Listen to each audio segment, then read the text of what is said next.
পারিবারিক কলহের জেরে পটুয়াখালী সদর উপজেলায় চা বিস্কুট খাইয়ে আদর আপ্যায়নের পর নিজের মেয়ে জামাইকে কোদাল দিয়ে পিটিয়ে হত্যার অভিযোগ উঠেছে শ্বশুরের বিরুদ্ধে। মর্মান্তিক এই ঘটনায় ঘটনাস্থলেই জামাইয়ের মৃত্যু হয়। অভিযুক্ত শ্বশুর ও নিহতের স্ত্রী সহ পরিবারের অন্যান্য সদস্যরা বাড়ি ছেড়ে পালিয়ে যান। শুনছি যে এইখানে ওই যে সময় নিয়ে আসছে ওনার এই সময় উনি জীবিত আছেন, পরে একটু পরে মারা গেছে। এইবার আমি তো আসছি জায়গায় ৫-৭ মিনিট হয়েছে। ওই ওর শ্বশুর শান্তি মারছে শুনছি।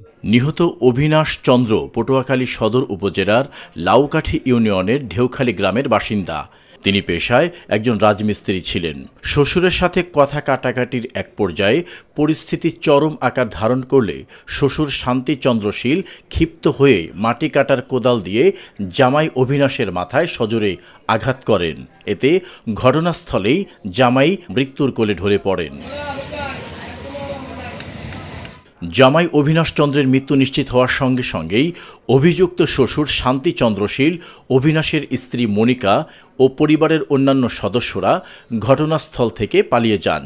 পটুয়াখালী থানার অফিসার ইনচার্জ ইমতিয়াজ সাহেব বলেন, আমরা ঘটনাস্থল পরিদর্শন করেছি, তদন্ত চলমান রয়েছে।